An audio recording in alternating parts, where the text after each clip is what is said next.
拿他没办法。法不责众，我觉得很难。哎，你呢？我觉得秋华说的有道理，咱先看吧，看看这肖楠楠今天是什么诉求，他是想上庭啊，还是想怎么着？问清楚再说。秋华说的有道理，这件事儿我知道，不用你说啊。我说错什么了？好像都说错了吧？他问我的嘛。肖女士、杨先生，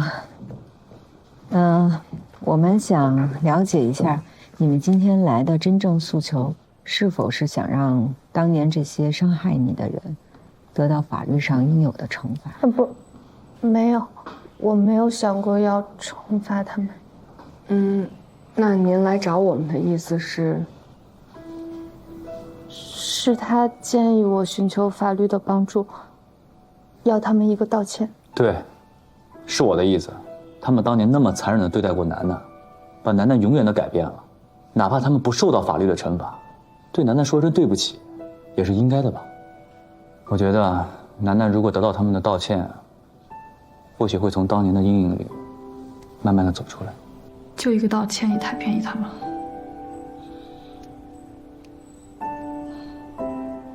其实对于校园霸凌呢，确实是对青少年的危害非常非常大，但是该如何惩治校园霸凌，又确实是社会的一大难题，也不能全由法律来规范。其实从今天的对话来看，我们也感觉到您现在事业发展得很不错，也有了自己的新生活，但当年的这些事儿确实是让您的心里面种了一个很大的心结。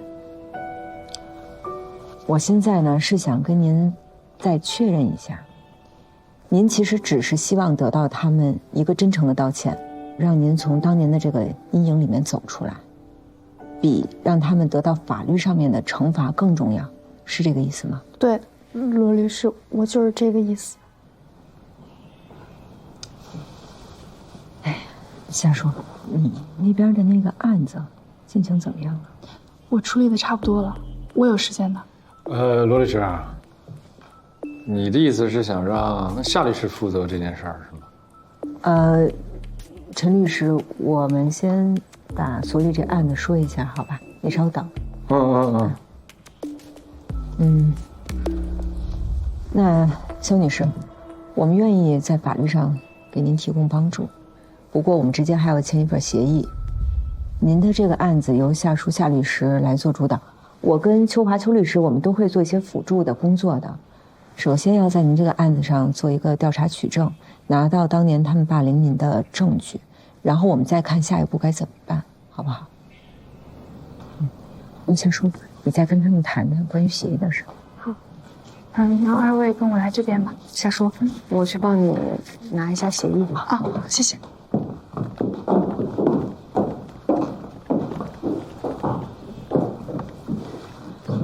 说吧，陈律师，什么事儿？出来聊两句。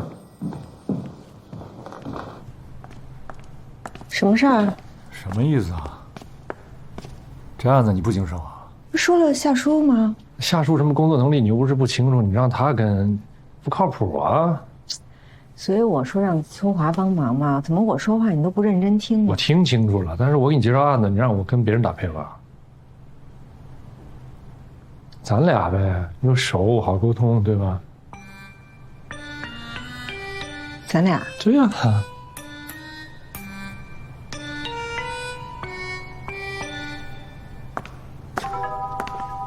你忘了？我忘什么了？学长那边的案子，那样我们所的，你给盯着呀。放心吧，你这边有什么需要帮衬的，我随时上啊。啊。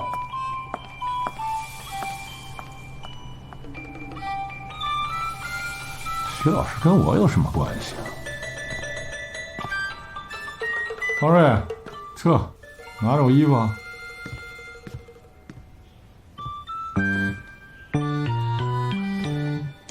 走了，秋律、夏律，拜拜。拜拜拜拜。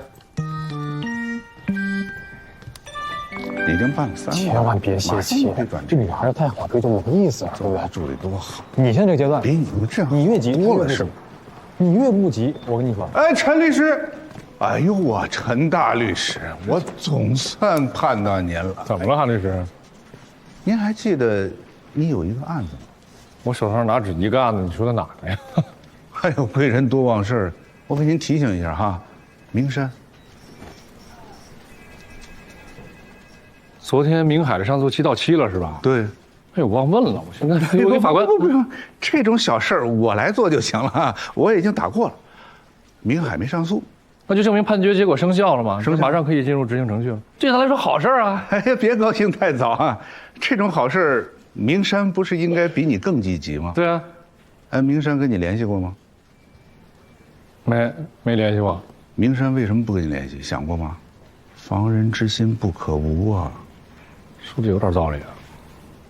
那去趟名山吧，咱一起。啊，别，我这刚跑回来，水还没喝一口呢。懂了，你已经立功了，韩律，好吧，我自己去就行。二瑞，哎，我们出发了，走了。哦，走了啊，韩律。好嘞，拜。这么重要的事儿，我能给忘？是，哎呀，韩律，哎，师傅你等等我。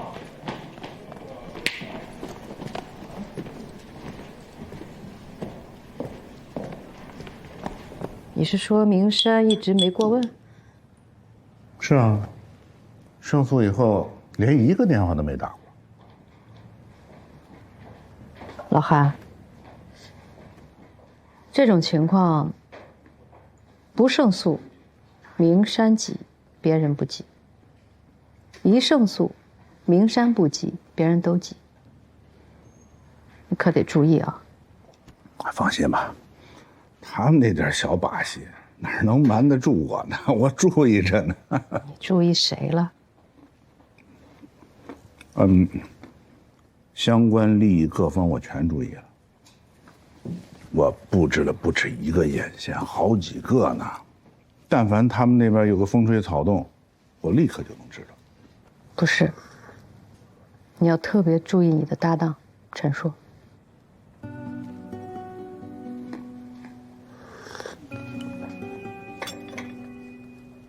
你是说，陈硕有可能卖身投靠，出卖所里的利益吗？不是，我是怕他财迷心窍，该圆通的地方不圆通，只顾着看自己的利益了，反而给所里带来更大的损失，明白吗？放心，看着他油滑，在我面前他就是个弟弟。但是有件事我得说道，这个案子全凭我在那儿盯着呢，这代理费才分我20%，咱们所里像我这样富有自我牺牲精神的律师，你能找出第二个吗？哎呦，得了吧，老韩啊，别在这儿占了便宜还卖乖好吗？您不就是长了个眼吗？啊，这个案子不是人家陈硕自己打的。还20不少了。新来的总是香的。哎呦，老帮菜再出力也不讨好。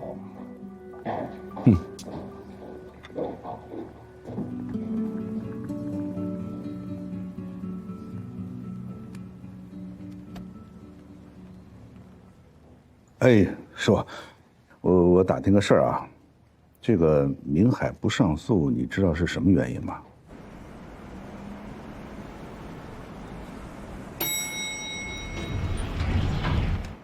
哎呦，孙总，等您半天了。哎呦，二位，抱歉，我今天呢1天的会，我现在还得赶场汇报一下情况啊。哦，跟法院这边确认过了，明海呢没上诉，判决已经生效了，咱们这边是不是可以进入执行了？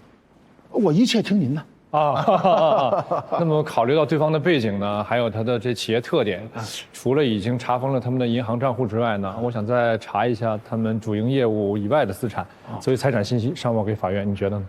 我呀，一切都拜托二位，拜托了啊！抱歉，我得赶紧走。哎，抱歉。哎，随时电话联系。好嘞。哎，走。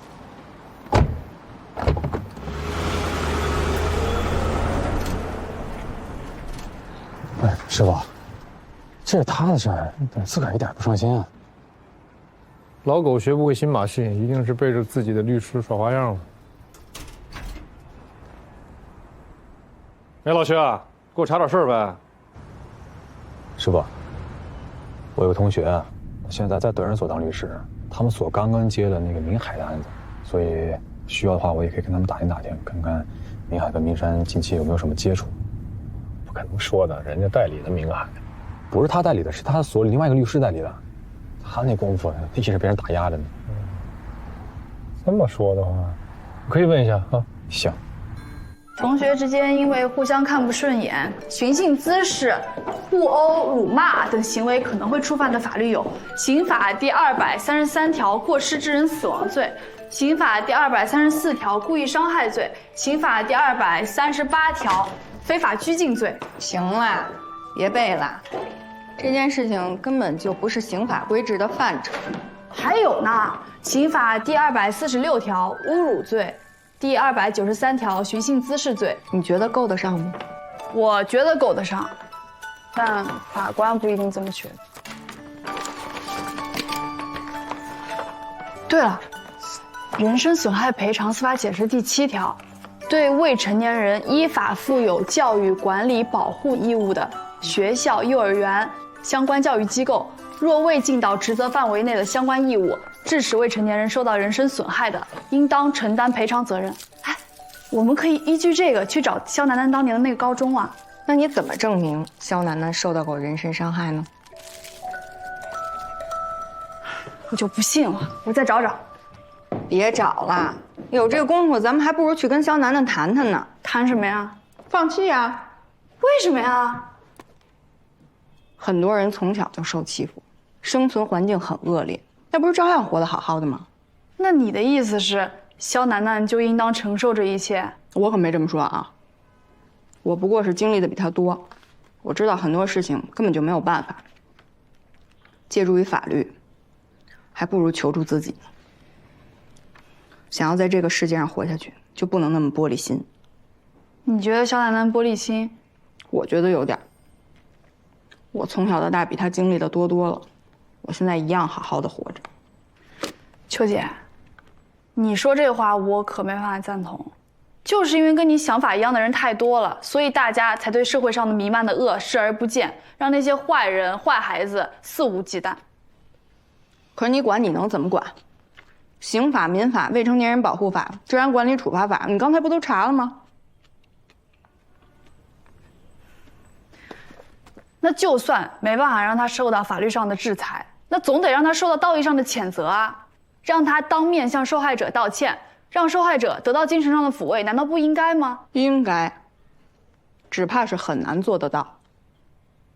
那我倒要试试。你先吃饭吧。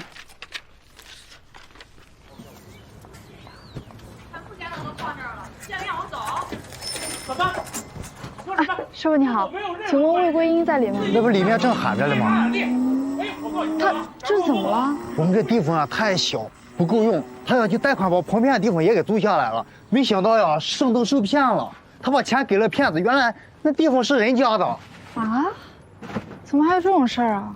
哎呀，挣点钱都不容易呀。行，谢谢您啊。没事。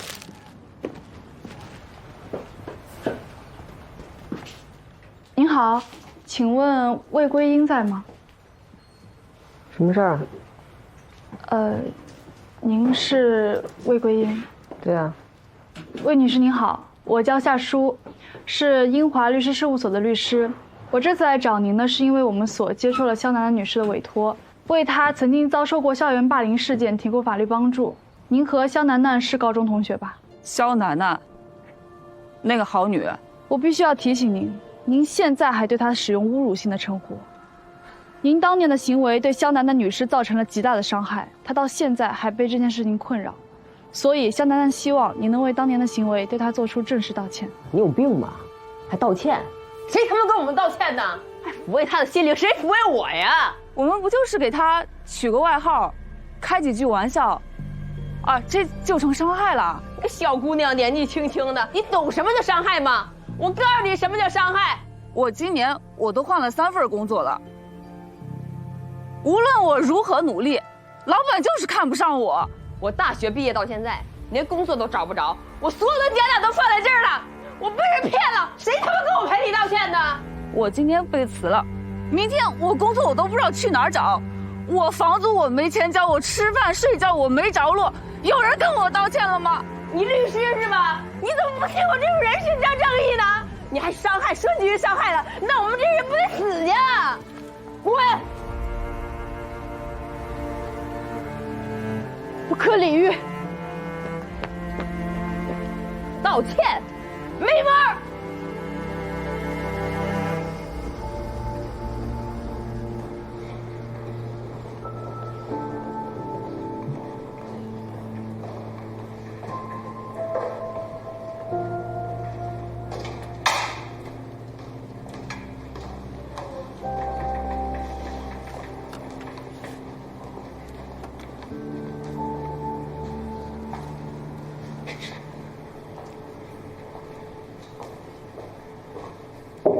你好，肖奶奶。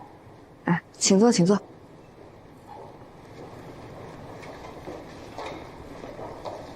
啊，我点了水果茶，可以吗？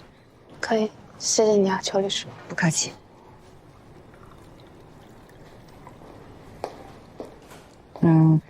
今天请你过来，就是想随便跟你聊聊。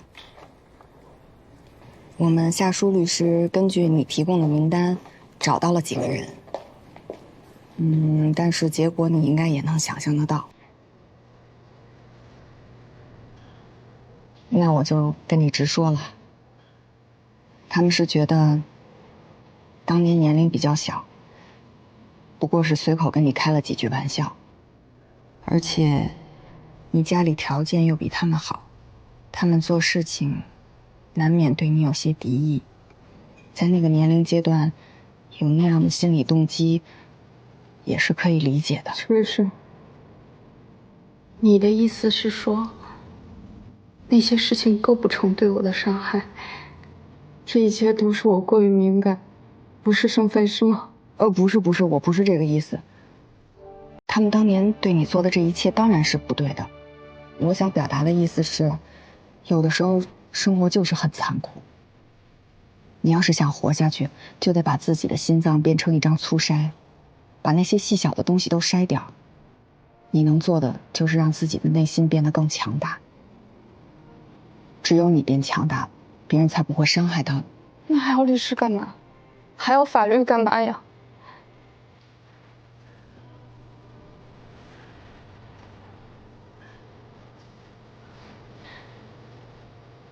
他们已经从你们那儿得到了我的联系方式，现在又打电话骂我是好女，是我错，我不该找你，我就该自己受着。该交的钱我都交了，咱们终止协议吧。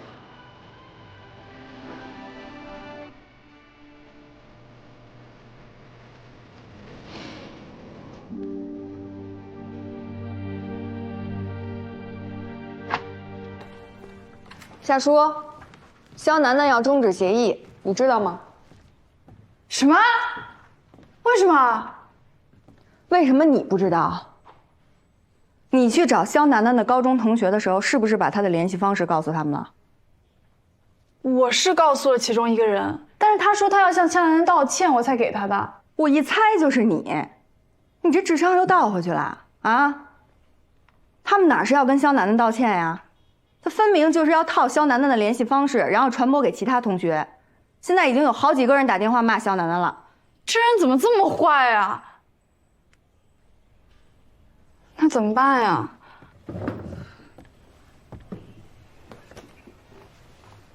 能怎么办？终止就终止呗。反正这个案子咱们确实也做不了什么。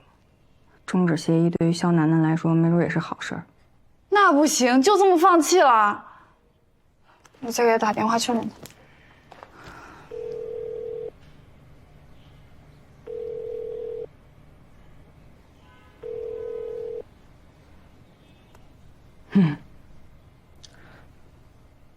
等英子回来商量商量，不行我们把钱就退给人家吧。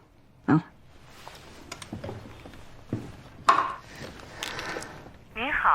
您拨打的电话正在通话中，请稍后再拨。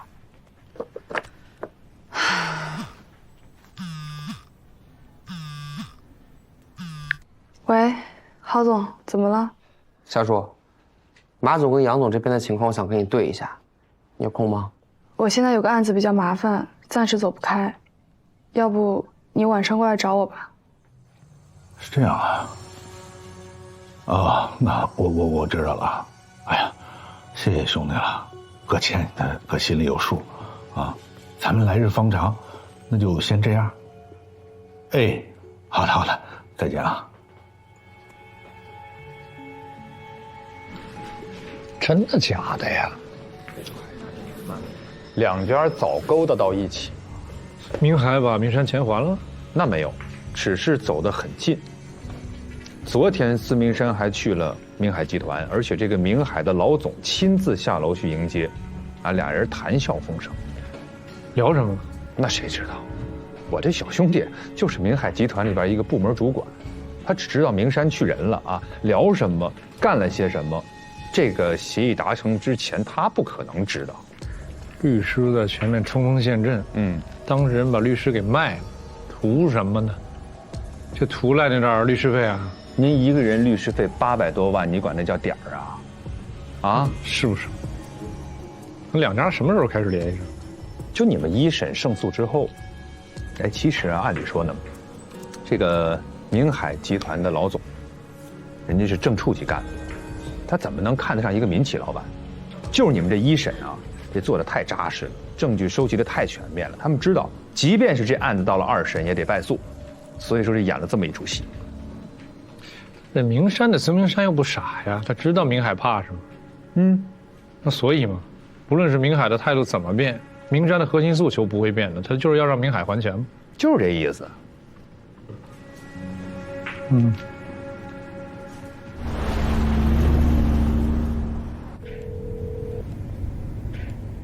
背着我跟明海见面，真有你。孙总啊，你好，我陈硕啊。关于明海的情况，我找的公司查的已经差不多了，说他们是在平陵买了一块地，内部情况呢说是要盖个宿舍，但具体什么用途也不重要，重要的是呢，这块地啊目前还没有被封，其财产价值足以覆盖大部分的债权。您看这情况，我们要不要尽快提供给法院啊？还真找着了。提供啊，这些人呐是不见棺材不落泪，他们不主动的执行判决，咱们就申请执行。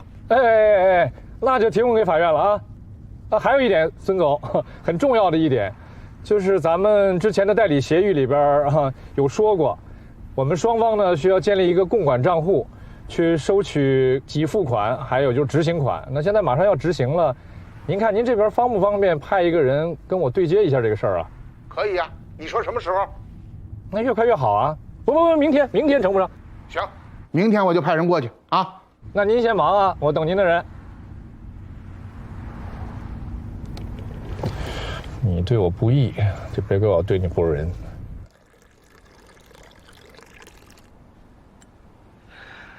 孙总咱们正在跟明海谈判呢，这个时候提执行好吗？那有什么不好啊？咱们跟他们谈判，他们那边是一拖再拖的，不就是不想还钱吗？咱们呢，趁着还没谈成，抓紧执行，能执行回来多少就执行多少。咱们执行的越多，谈判的时候筹码就大。那个陈律师知道谈判这个事儿吗？这可不能让他知道。哦，对了，告诉所有知道这件事的人，严格保密，绝对不能让陈律师听到任何风声。金，好嘞，找我。我可把你盼回来了。坐。这门也关上。不，这么严肃，这怎么了啊？我得到了个确切消息，明山跟明海在谈判。这有点不地道了。我早就猜到了。一遇到这种时候，当事人出卖自己的律师，那就成了铁律了。但也有点奇怪，你现在说他们在谈判，那我刚刚在车上给孙明山打电话了，他还催我呢，说你赶快去办执行的事儿啊。办执行？对，孙明山说的。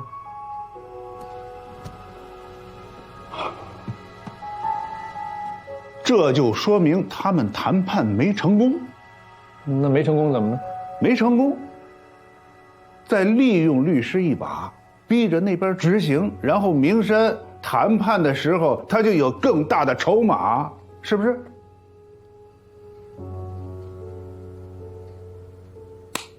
我就没想到这一层。这样，潘律师，我得叫您师傅呀，受徒弟一拜，好不好？你看这，行，你太厉害了，这。拿到钱了再拍马屁。那行，那咱就现在抓紧执行这件事。别贪多啊，执行一笔咱提一笔，然后呢，咱马上去找明山谈判，咱及时止损，知道吗？行，我知道了。我跟孙明山说了，赶快把共管账户这事儿给建了。明天呢，他就派人来，我们一起去银行。建共管账户，那他们要是不同意，咱们提不出钱，那咱不是白干了？你得看这账户是谁去建，然后用什么方法建。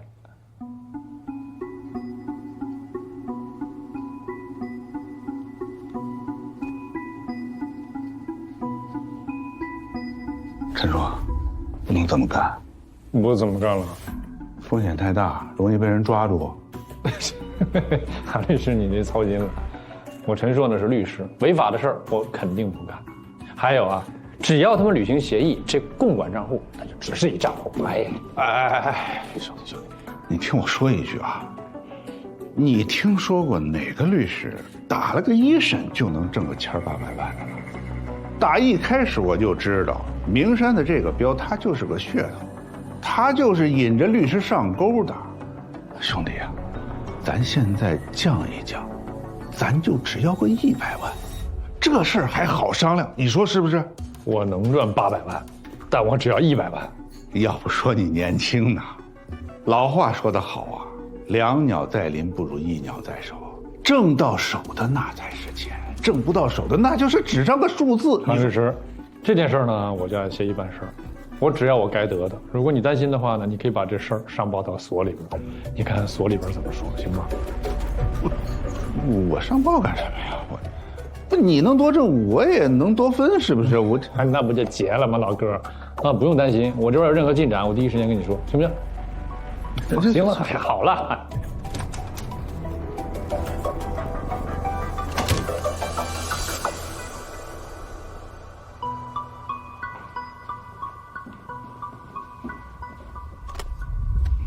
肖女士，您的手机关机，所以我只能用这种方式向您道歉。您的电话我不是有意泄露出去的，确实是我处理的太草率了，不怪邱律师，实在是对不起。说吧，什么事儿？你这咖啡不错呀。哎，说正事儿。我大伯小叔，基本上是把马总跟杨总他们搞定了。这么快？那兰姐呢？还是联系不上？兰姐她就在国内，但是我去她家找她，她也不见我。你有什么办法吗？哎，我怎么知道哎？我再想想吧。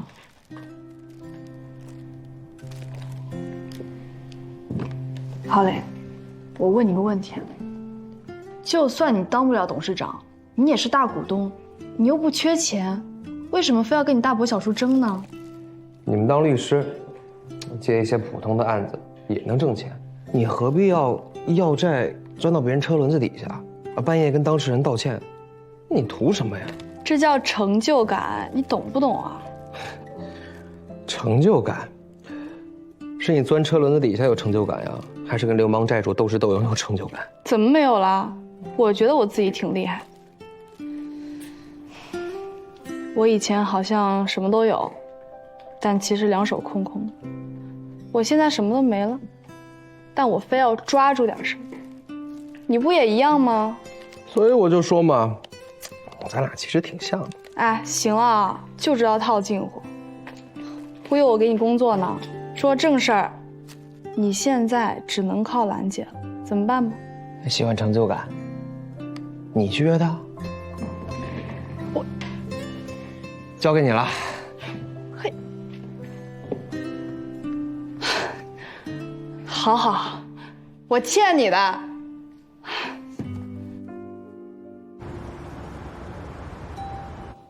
师傅，名山集团董小姐，这是我师傅。陈律师。哎。董瑶，叫我小董就行。不，还是叫董小姐。你好，你好。你好。不好意思啊，今天还特地让你跑一趟。没关系。身份证、授权书都带了。都带了。行，师傅，跑腿这种小事交给我。小事？名山集团哪有小事啊？名山集团的事都是最重要的，必须我亲自出马啊！银行那边我已经联系好了，过去占用不了你多长时间，咱就能办完，好吧？好。来，您先。我给你拿车，不用。好好工作，少偷懒。董小姐，这几份呢，就是咱们双方建立共管账户需要签的协议，我们量身所已经盖好章了，你看看有没有什么问题？没问题的话，你们把名山的章一盖，咱交给银行就好了。好，那陈律师，我看一下。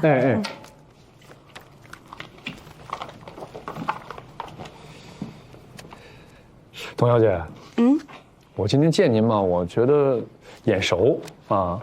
我呢，之前是跟孙总还有孙太太吃过一次饭。当时孙太太呢给我留下的印象特别深刻，我今天见你呢，我就是觉得这眉宇间的神韵啊、气质啊，包括谈吐什么都有点像。您说的那是我姐，孙总太太是你姐？是啊，表姐亲姐？亲的。你这难怪了呢，你说？哎，我当时我还想呢，我说这孙总这是怎么积来的福分啊，娶到这么好的老婆？哎，今天一见你，我知道我有点孤陋寡闻了。哎呦，您可别开玩笑了，我哪能跟我姐比啊？我姐找了我姐夫啊，这辈子都不用愁了。这哪像我啊，30多岁了，还在给我姐夫打工呢。您千万别这么说，您这优秀着呢。协议是不是没什么问题啊？没什么问题，我盖个章。好。哎，对了，陈律师，那你是什么时候见的我姐啊？那会儿我应该已经进公司了。具体什么时候？我想想。不久前，对，当时你姐还提了一下，说她有个妹妹。是吗？我当时就想，我说这姐姐优雅、知性、大方，而且高挑，好看。我说这妹妹得什么样，是不是？哎呦，您太逗了，还妹妹什么样，贾宝玉似的。还有2份。好。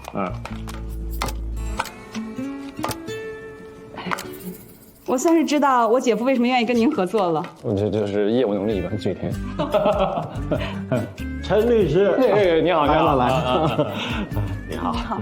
我今天来呢，刚才在电话里说了，就是办理一些共管账户的业务。这个就是名山的财务董小姐。你好。那你们2位跟我来吧。可以啊，这位请。董女士您先。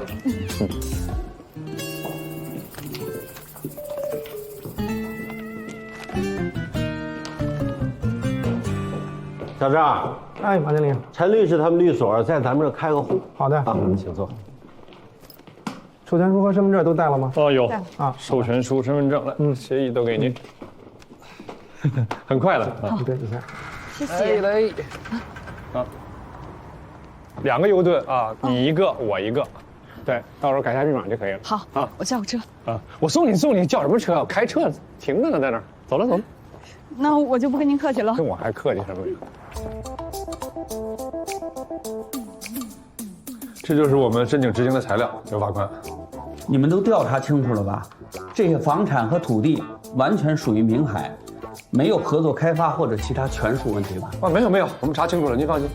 我们研究一下，尽快进入程序。好的，您受累，刘法官啊，别麻烦，再见。这一天还真够忙的。800万，我买东西可行。这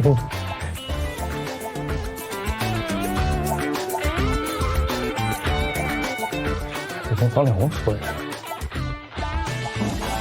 进来。好嘞。陈律师，有事儿？不打扰你吧？不打扰。我就汇报一下名山的案子的一些进展。坐。好。现在呢，一审胜诉了，对方也没上诉，一审判决结果已经生效了。哟，那得恭喜你啊！这是在咱们所和您的大力支持之下，我才能取得这样的成绩。我谢谢所里边。陈叔啊，对方不上诉，不见得是件好事。也许转移了一个战场。什么意思啊？现在啊，有很多的当事人，他们不习惯于用法律来解决问题，都习惯于用权力来运作。他们不上诉，不代表他们就复盘了。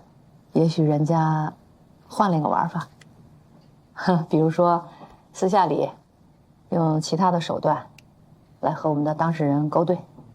方律师，好像还真像你说的这样。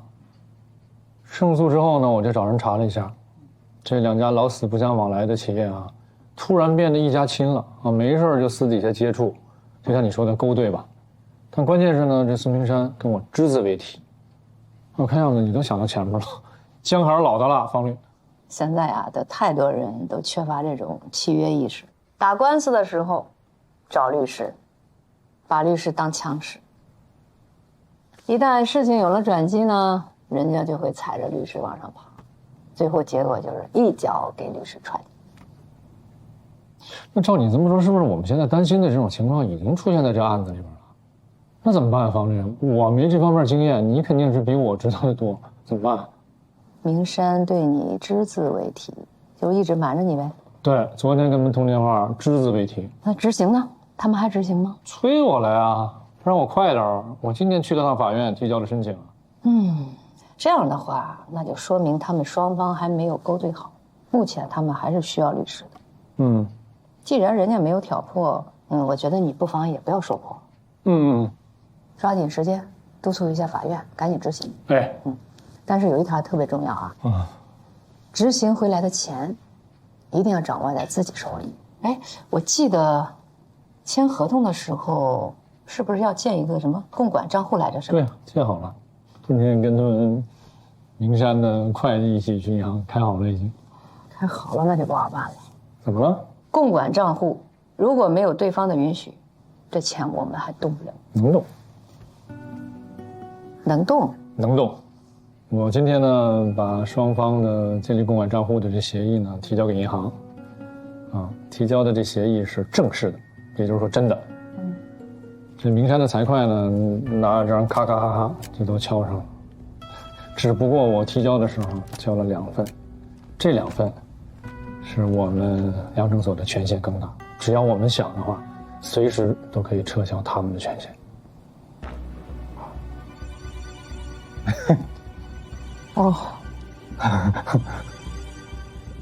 我做错了吧？是不是方律师？没有，陈叔，你留着一手，特别好。你就吓死我！你刚才那么看着我，我以为我做错了。有您这句话我就放心了。汇报完毕，那我去忙了。那行，打扰了，方律啊。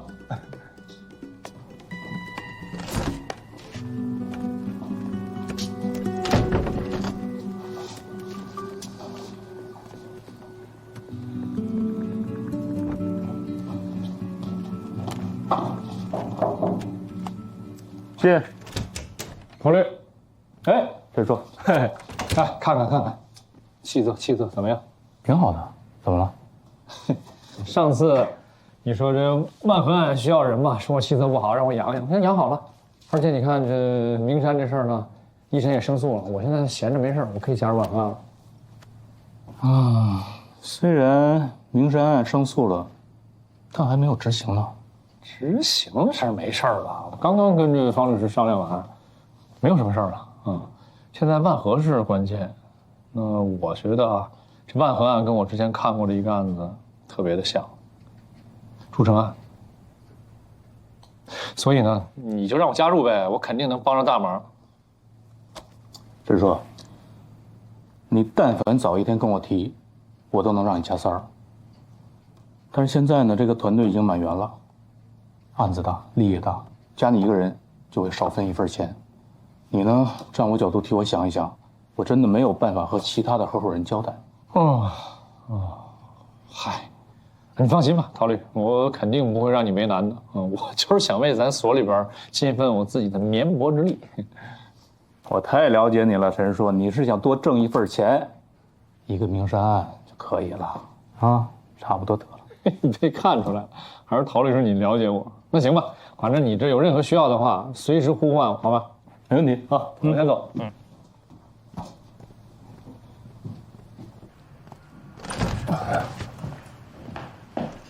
那我去。师傅，你小子怎么回事？不好好在这备考上你看跟明山真的在谈判，我还打听到后边还有政府在协调，这不要坑咱们吗？这两天跑这声了。对呀，师傅，咱怎么办？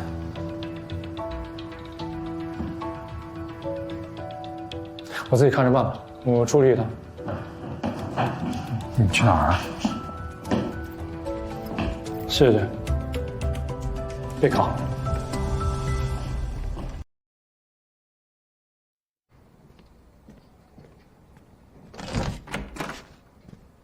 哎，你找我？进来。啊。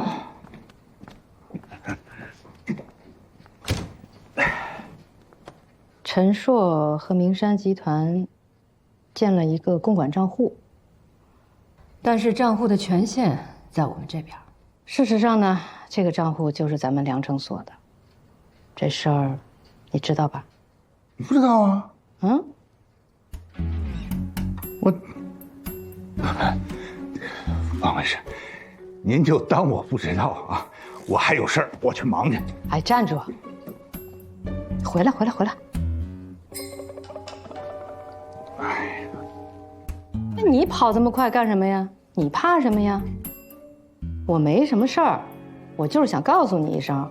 不，你告诉我一声干什么？我又不想知道。不是，王律师，你告诉我一声，你什么意思呀？因为你失职了。当初让你参与这个案子，怎么交代你的？嗯？火候要掌握好，陈硕要盯好。现在他私底下搞这些小动作，你什么都没发现。哎，你怎么盯了呀，老韩？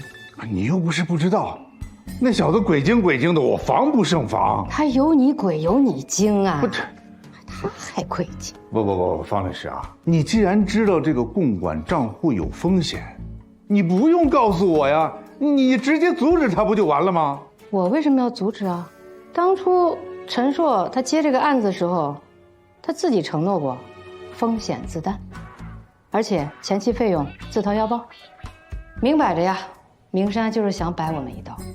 我觉得这个时候让陈硕收拾一下他们，挺好的，跟我们良城所也没什么关系。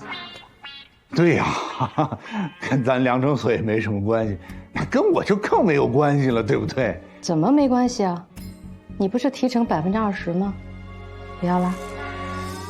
方律师，不，老方，你不带这么坑人的呀！哎，万和那么好的项目你不让我参与，这全是坑的案子，你逼着我往里头钻。这话你说的就太不地道了啊！明山集团这个案子利益多大呀？你自己掰手指头算算，这一单是不是够你吃1年的？你知道所里有多少人在盯着呀？啊，你还不知足啊？我其实今天叫你过来吧，我就是想跟你说说啊，陈硕呀胆子太大，我就怕他做点什么给咱们所带来风险，所以你一定要盯紧他，盯好他，这所里就靠你啦，你还不清楚啊？清楚啊。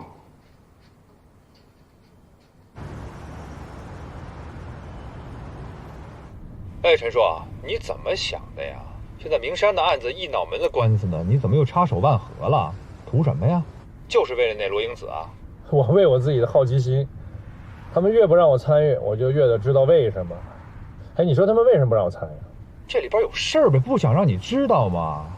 哎，我今天还特地跟这个陶正提了一下这筑城案，他愣是没接茬。我估计就是怕我知道里边有什么猫腻儿。啊，你知道我现在去哪儿吗？我去找这筑城的老板，我去问问为什么。哥们儿智商可以吧？你悠着点吧啊，安全第一。行了，不说了。啊。扯淡。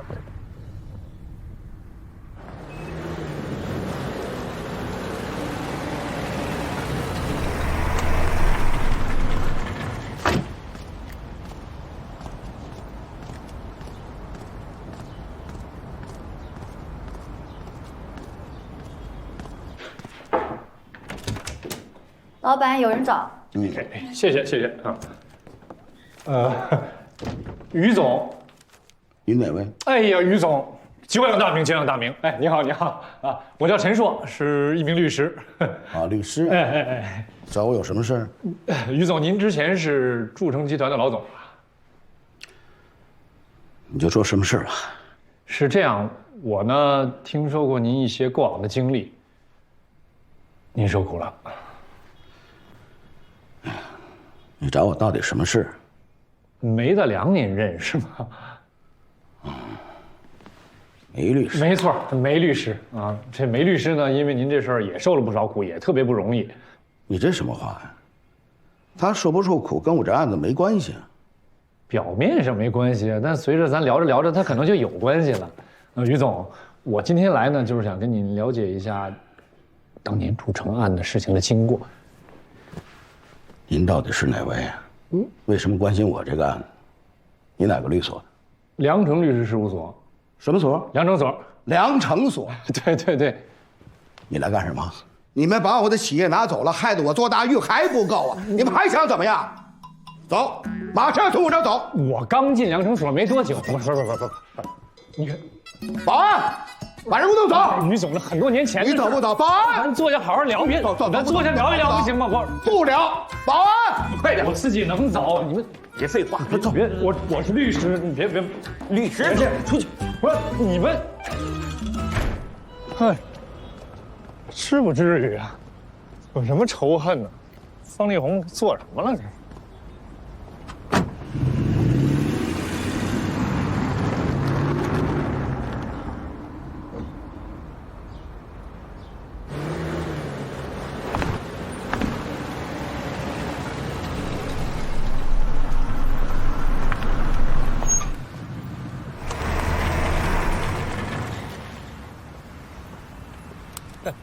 律师，杨先生，你怎么来了？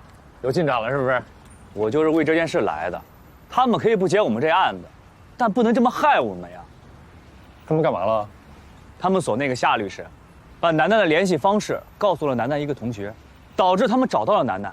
好多人打电话侮辱楠楠。沙叔啊，我蠢啊，干什么呢？算了啊，我打电话问他们。我们不找了，我们自认倒霉。楠楠已经跟他们说了终止协议，他们还不同意。哎，陈律师，您就告诉他们一声，我们终止协议了啊，交上去的钱我们也不要了。那杨言，这不是钱不钱的问题啊，你能算了，我的不能算。这案子是我介绍过去的，我必须负责到底。这样，你也先别太着急，别太生气，回去等我消息，我一定给你个交代。行，我相信你。实在抱歉，不好意思啊，等我消息。好，那我先走了。好。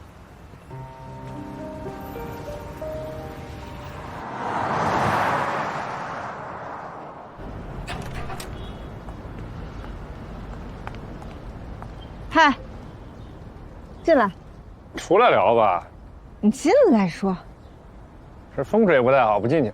行，那我就冻着呗。是挺冷的，衣服给你。别，你就穿上吧。你怎么有事没事老往我们这儿瞎跑呀？您是赚着钱了，我们还没解决温饱问题呢啊！你们是不是觉得这肖楠楠受的伤害不够啊，还得再补一刀？你什么意思啊？我之前跟你说过吧，我担心夏叔工作能力不行，我让你别让他盯着肖楠楠案子，你不听，现在搞砸了。你说他去找当年霸凌肖楠楠的人没问题，你说你干嘛要把这联系方式给这些人？现在好了，好几个人给肖楠楠打电话骚扰他。还有秋华这么成熟的律师啊，居然找着肖楠楠聊，说你太玻璃心了，你要坚强。哎，我问你，肖楠楠能坚强的话，至于到律所找咱们吗？打住，陈硕，你要对你说的话负责啊！你现在是说他们俩没有职业道德，故意这么做的是吗？就这意思。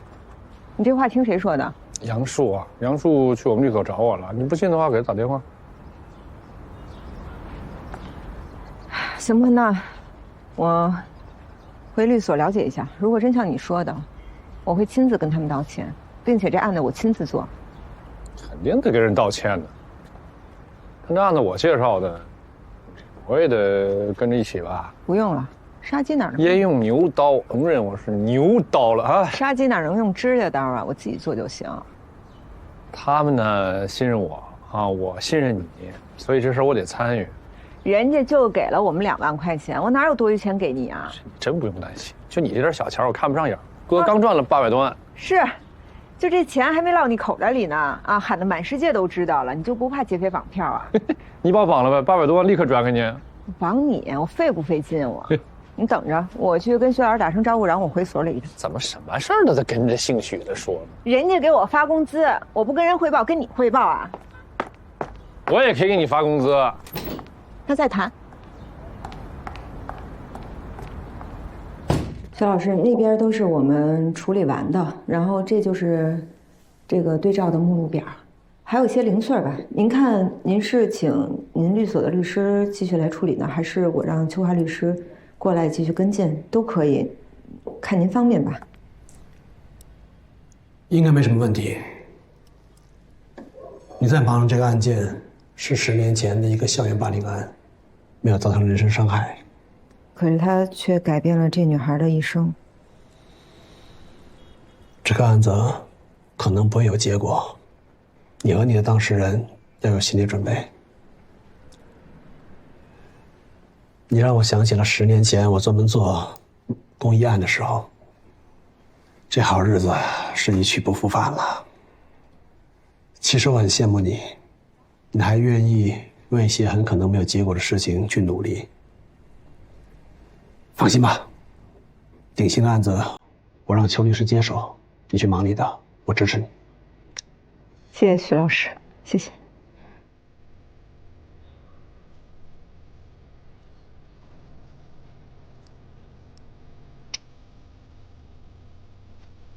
但是这么大的一个事儿，你们为什么都不跟我说一声呢？现在人肖楠楠已经终止协议了，我跟夏叔也是合伙人，这个案子你既然交给我们俩，那我们俩就看着办了呗。我姐，是我的问题，我还是把人想得太善良。那个人答应我，他一定会跟肖楠楠道歉，我才把联系方式给他的。对不起，这件事情我也有责任。给联系方式的事情我已经批评过夏叔，但我还是那个意见。这个案子不会有结果的，早结束早好。但是秋华，你是不是说人家肖楠楠是玻璃心，不够坚强？我说的是实话。那你不会说你能有今天是因为你认命，还逆来顺受吧？那肖楠楠也没逆来顺受啊。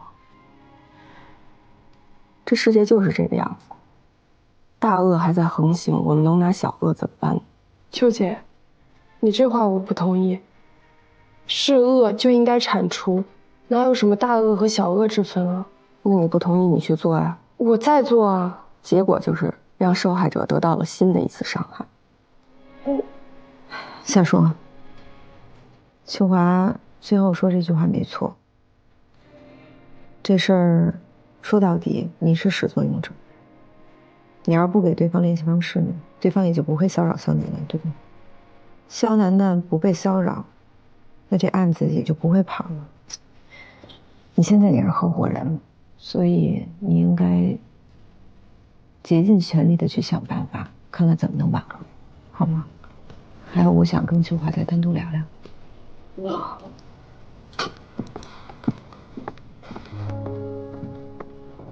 你不觉得你对肖楠的做法不太合适吗？那怎么做才合适呢？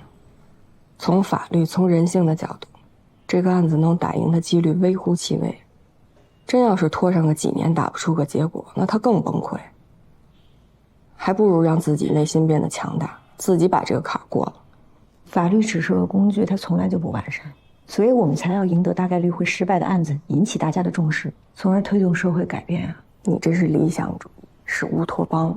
就算真的有一个案子能够推动社会的改变，那肯定也不是这个案子，因为它太普遍。那咱们不提法律，就说咱们都是专业的律师吧，是不是应该尊重别人的痛苦？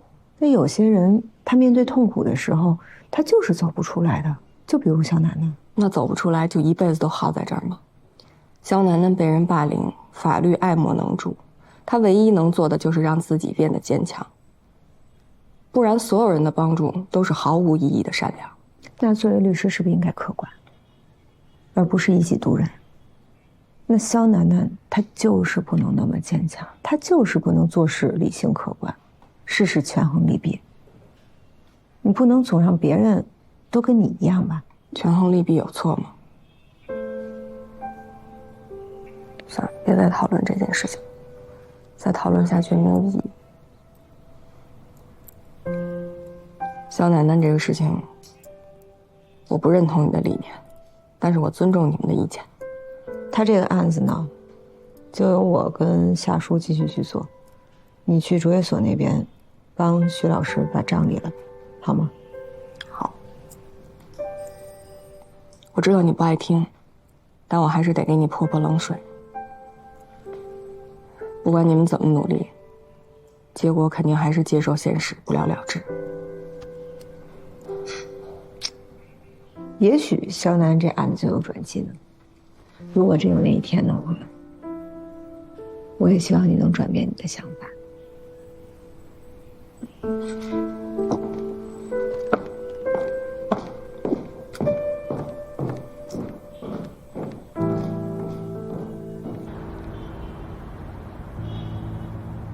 老婆，吃饭了。吃饭啦！快点。好。呵，这今天这干嘛做这么多好吃的？还喝酒？这有什么喜事儿啊？我要替郑哥了。哟，那可是好事儿啊！今天组织处找我谈了，说这2天公示完就定了。好事儿，好事儿，恭喜恭喜！来来来，干杯！那都喝了。别吧，别干杯。那我干了。就先吃点菜，慢慢喝，别着急。哎呀，秋华，我想了，我今年啊，我是28，再过4年，我就是32。那时我爸还没退休呢，我争取拿个副处。再过4年，我就是36。咱努力当个正处，到那时候啊，咱家里的前景啊，可就非常乐观了。为这种事情这么伤脑筋，值得吗？那有啥伤脑筋的呀？就算再伤脑筋，只要能提上，我觉得也值。仕途这条路有头吗？全条我不早就跟你说过，只要你高兴，哪怕你一辈子都只是个科员，我也会跟着你的。我觉得实在没必要为了提个什么处，这么大费周章吧。你对你事业那么要强，你怎么就不希望我对我的事业要强啊？我的意思不是说不要强，我是说凡事都要靠自己的能力，而不是靠关系。你别总提拔，你升职靠你自己，这碗饭才能吃得踏实，是不是？你不也靠关系？我爸给你介绍那吴总，你不也拿名片找人去吗？不是，我去找吴总，不是因为我想去，是因为我怕我不去你不高兴。再说了，我最后我也没有接受吴总的委托呀。我现在办的所有的案子都是靠我自己的努力挣来的，我什么时候找关系了？那我觉得你有点看不起我了。我什么时候说我看不起你了？你怎么会这么想呢？那是因为你对我的事业你就没有要求。咱俩是夫妻，咱俩又不是一个团队的，我为什么非得要对你的事业有要求呢？我要一辈子我都是个小科员，别说你了，我连我自己我都看不起我自己。你说我怎么也是个大老爷们儿，这样出去多丢人啊！行，我又说多了，以后你的事情我不干涉了，好吧？咱们俩是生活上的伴侣，也确实没必要一切事情价值观都相同。你喜欢做的事情你就去做。我只是提醒你一点，尽量靠自己，别靠爸了。吃饭吧。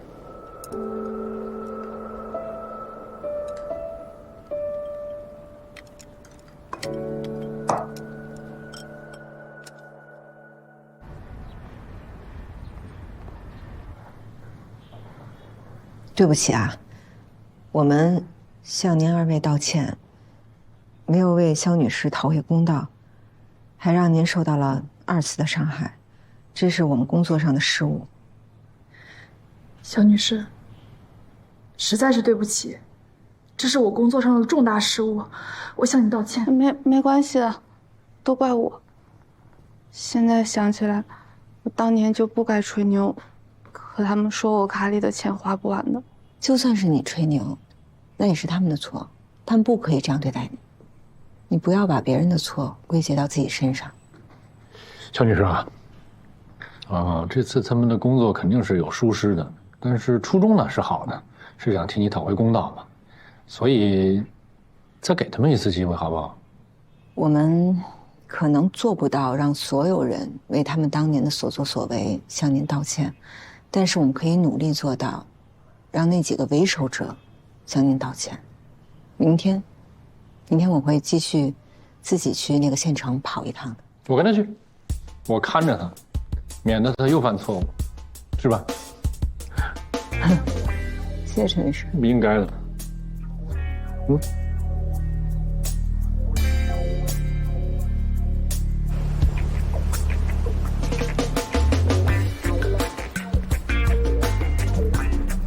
飒呀，这小劲儿！早，早，爱心早餐。没少，你先拿着，开门。不拿自己当外人，双压。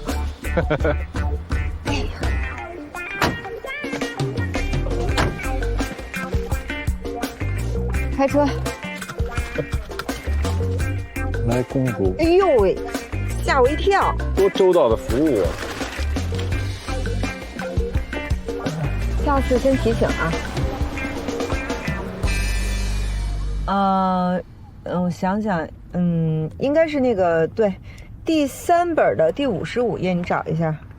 对，还有和那个长风那个往来啊，你可以问问徐老师，徐老师他知道。那辛苦了啊，拜拜。哎，忙啊。哼，那是，那哪能跟您比啊？挣着大钱了，都实现财富自由了，这成天就想着泡妞和把妹。不是我泡谁了我？啊，也不是，我还真就想泡一个，没泡上。别胡说八道。哎，我特想知道，你为什么对这小安这么执着呀？怎么了？是挣大钱挣够了？挣不够，所里不让我碰大案子。方力宏还有陶正不让我参与万和破产。哎，打住！怎么了？陈无良，打住！你们所是万和的管理人，我们代表是万和的债权人，咱们之间存在着利益冲突。拜托你闭上你的嘴，不要再跟我聊这个案子。再者说了，挣钱都挣到财务自由了，你也别老挂念什么万不万和的了。行，不愧是罗正义哈，知道我一个案子赚了800万。那不是您自己跟我吹的牛吗？哎，你打这官司花多少钱？别提了，找会计事务所去理他们之间那笔烂账，花了60万，60万啊！是我自己掏腰包，梁正所1分钱不拿啊！什么叫一日千金呢，陈老板？少揶揄我啊！我把房子给抵押了。其实开始呢，我是想把你那套法拍房给抵了的。那为什么不啊？我舍不得呀。不还闲着呢吗？不说了吗？舍不得。买那房子是为了以后高价卖给你，到时候赚差价，我舍不得卖。我就知道你这么说，陈无良，你就死了这条心吧。我偏不会买，我就想眼睁睁看着你那套房子怎么砸你自己手里。行，我活该，砸我手里我也愿意。哎，那也就是说，你这挣大钱的案子，你们所全程不参与，然后一切风险由你来承担。啊？没风险啊，有什么风险啊？胜诉了，对方也没上诉。而且已经到了执行程序了。你注意安全哈。我光明正大的打官司，光明正大的赚钱，我没什么好怕的呀。这挣不着钱还好说了，就怕您真挣着钱了，那事儿真就来了。哎，没事儿，我所有操作都告诉方力宏。这就是我正要提醒你的，你得注意方力宏。他真奇了怪了哈！之前谁跟我说的？整个量程所，最正义的就是方力宏。谁说的这话呀？哎，我现在还是这么说呀。但是在这巨大利益面前，什么事儿都有可能发生，你自己注意点吧。好的。是担心我了？那你就真想太多了，兄弟。无良的人还需要人担心吗？嘴怎么就这么硬呢？你担心就说担心呗。你那车座怎么这么硬啊？我一点儿不舒服。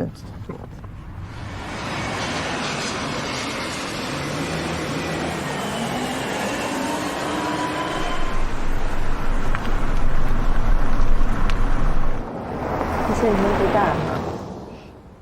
不大。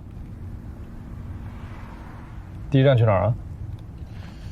我看看在我包里。咱们先去找一个叫王娜娜的女的，她就是这件事的始作俑者。当年呀，就是她把人家肖楠楠不吃肉，添油加醋说成人家里太有钱了，这肉都没人吃，喂猪。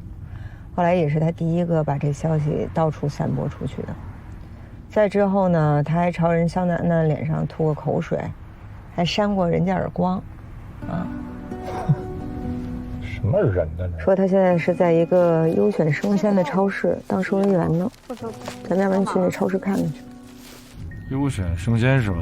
对，我来吧。好，行，手字头。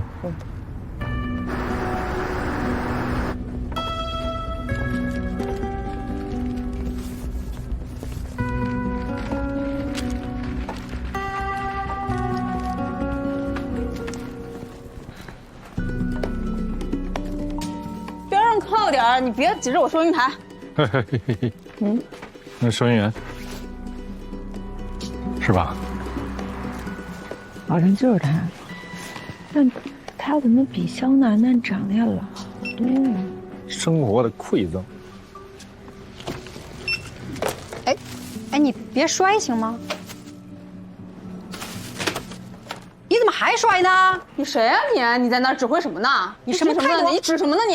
我就指你了，就指你。过来，你怎么了你？过来了，你怎么动手了你？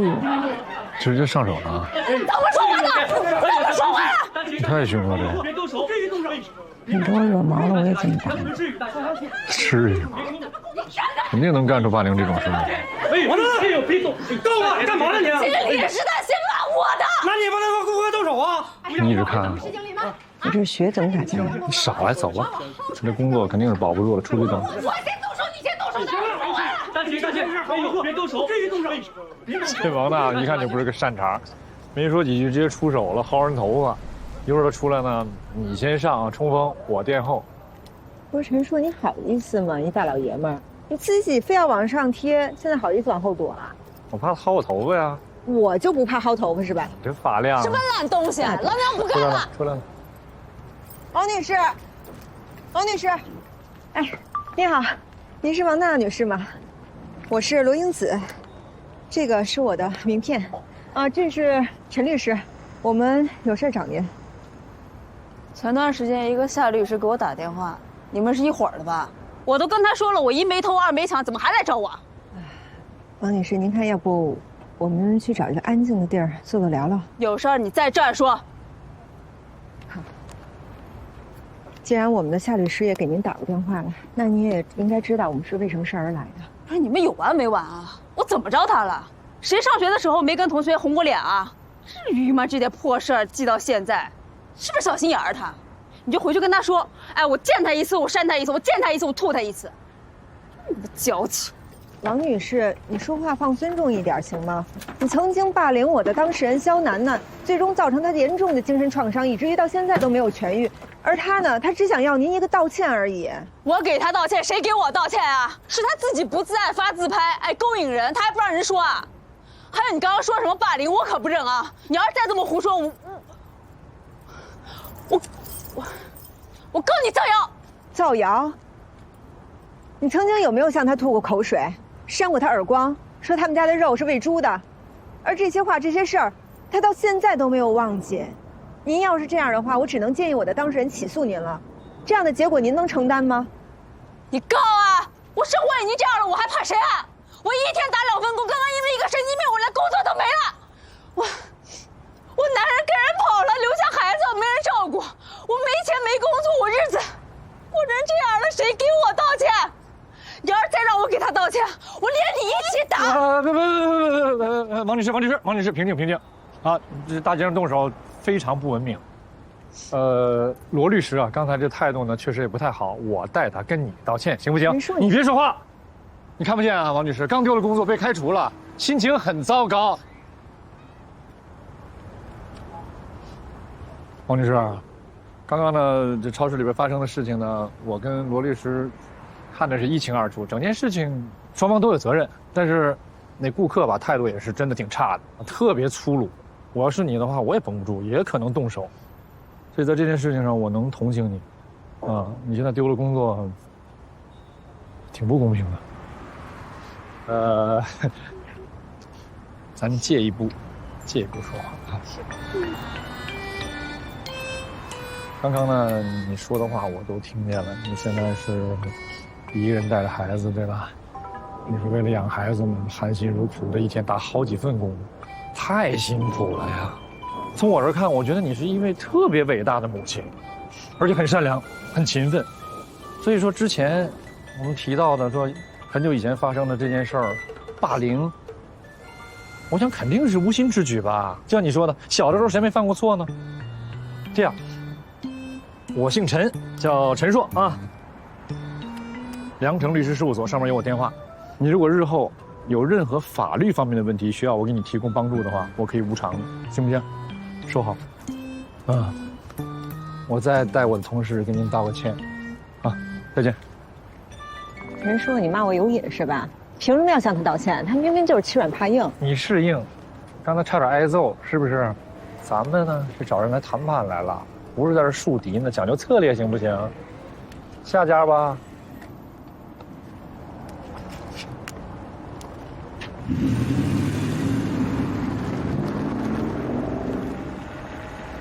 20真不贵，这是钢化膜。15吧，15我就在你这儿贴了。20我都不挣钱，我是20进的，1分钱不能少了。上次我在你这儿贴了个18的啊，我出门我才发现别人家都才12，那便宜没好货呀。走了。15给你贴了，回来吧，来，15，真小气。来了，2位是想学手机还是贴膜？您是刘先生对不对？对啊，我们从京北来的，特地来拜访您。拜访我？有什么事儿吗？刘先生，您当年上高中的时候是你们县一中高3、5班的贴吧吧主对吧？当年您在管理贴吧的时候，有意引导了对肖楠恩女士的语言暴力，您还整理出了侮辱肖楠恩女士的好女语录大全。你所做的这一切对她造成了极大的伤害。后来她上大学以后，您还把这些内容又发在了她大学的网站里，从而扩大了对她的伤害和影响，以至于肖楠女士到现在都没从伤害中走出来。我们今天来是受她的委托，来向您提出交涉，希望您对当年的所作所为正式的向她道歉。肖楠呢？对，我刚才说的诉求，您怎么想？我想起来了，我老同学，他现在在哪呢？怎么样？做啥呢？他现在的生活和您没有关系，他只是想为他当年受的伤害讨一个公道。我没记错的话，他家是京北的吧？他还在京北？现在还在京北呢，成为了一名平面设计师。他成平面设计师了？生活特别幸福。这不光有一个爱的男朋友，关键是男朋友特别厉害，弄了一个创业公司，听说被几大互联网巨头看中了，还说要花高价收购呢。刘先生，肖楠女士想让您给她写一份正式的道歉信。找个好对象，这不挺好吗？是，我说了，特别幸福，而且他条件好嘛，他爸有钱，这你们以前不知道吗？大房子、豪车全给准备好了。肖楠女士的诉求您怎么想？你刚刚说她男朋友，她还没结婚？没有吧？你也知道，现在有些女孩不想那么早结婚，就跟男朋友处着呗，幸福甜蜜，永远像谈恋爱一样。关于道歉的事儿，您怎么想？道什么歉？您是当年贴吧吧主啊，您发的那些帖子不应该道歉吗？我凭什么道歉呢？当时发帖的人多了，你怎么不去找他们？想让我道歉，门儿也没有。没事儿，赶紧走，别耽误我做生意啊！买手机可以找我，给你们优惠。刘先生说了，买手机来，买手机来。走吧，走。慢点开，路上别掉沟里。想让我道歉，想得美你！你是不是有什么毛病啊？你跟他说那么些干嘛呀？嘴欠啊，没话找话。我看是你们俩挺一见如故的。物以类聚，人以群分，真的看对眼了。臭鱼找来虾。我是臭鱼。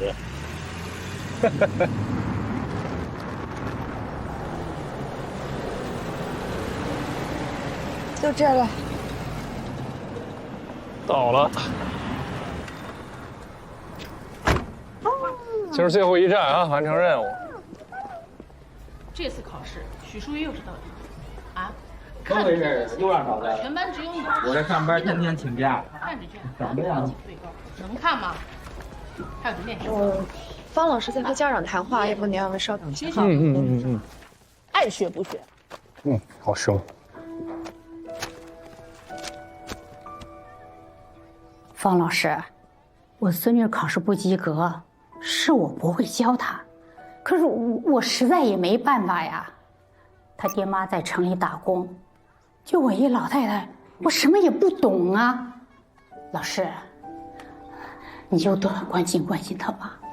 这孩子呀，你趁早让他爸妈领回家，天天让奶奶来有用吗？啊，他爸妈要是再不来，以后就别来上课了。你这个孩子我真教不了。一个人拖全班后腿，就这成绩啊，还没人零头多。去年我就让你去医院开一个孩子智力低下的证明，我看他呀就是猪脑子。方老师，这种说话水平还当老师呢？那他今后咋办嘛？等你把他父母叫来以后再说。你现在赶紧带他走。赵晨奇，家长来了吗？方老师，走了。外边有人找你。又是谁的家长啊？我们不是家长，我们不是家长，是从静美来的，我们是律师，专门找您。你们等一下。好。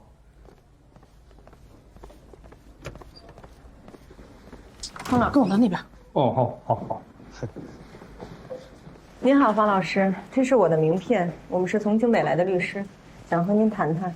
前几天有个姓夏的律师给我打过电话，是一回事吗？是。我们希望您能向肖楠楠女士正式的道歉，您曾经对她的伤害很大，以至于她现在……她活成什么样跟我有什么关系啊？我活成这样找过谁了？小孩子之间打打闹闹开个玩笑，多少年了还找人道歉呀？方老师，请您注意一下您说话的态度。您现在的身份是个老师，您曾经霸凌自己的同学，现在又这样教育自己的学生，这么些年了，您一点长进都没有。就您这样的人，有什么资格当老师呢？你觉得我配不上你开了我呀？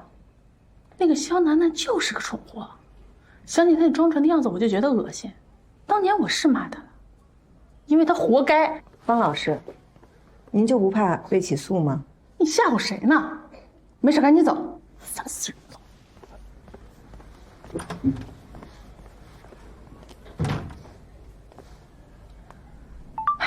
这些家长也是好脾气，我要是学生家长，我就抽他。那我得跟你一块儿抽他。哼，你刚才不是还躲我后面吗？老师现在不要你，你爸妈管不了你，我也不要你了。奶，别不要我。等一下，就你这样，作业不写，考试考零的。我怎么管你呢啊？赶明啊，你去，跟你妈跟你爸去吧。阿姨啊，抱歉打扰您一下，这您孙女是不是啊？是啊，她是方仁美老师班里的学生，对吗？对。这样我自我介绍一下啊，我叫陈硕，是一名律师，这是我的律师证，您看，持证人陈硕，对，律师，我今天呢是来学校办点事情，这凑巧吧，刚刚在办公室门口就听到方老师跟你们的对话了，说实话吧，小朋友学习成绩不好呢，作为老师跟家长肯定都很着急。那除了小朋友自身的原因，有的时候可能调皮啊、不爱学习啊，那老师他其实也应该负上一定的责任，毕竟是老师嘛，对不对？为人师表啊，但是这方老师刚刚的话说的确实有点重，我在门口听着，觉得也不是特别合适。那你说小朋友要这刚上小学，在班里边长期在老师的这种语言环境里边，肯定对他身心成长是非常不利的。那作为家长来说，你有没有想过做点什么改善一下这种状况？他爹娘都在城里边打工，常年也不回来，管不了他。你说我农村一个老太婆，我能干什么？我什么也干不了。那你看这样好不好啊？我把我的名片留给您一张啊，然后等您见到孩子的爸妈呀，你可以跟他们商量一下啊。如果有需要我能帮助的地方呢，你们可以联系我啊，尤其是关于刚才我说的这些情况。行，我先谢谢你了啊。那咱们随时联系啊，别气了，别气了，才多大嘛，是不是？小妹妹不哭了啊，你很棒，加油学习啊，很棒，加油加油。可一点没看出来啊，小朋友你很棒，挺会哄小孩儿。有什么用啊？没把你哄明白。我又不是小孩。唉，白跑了一趟，一点结果都没有。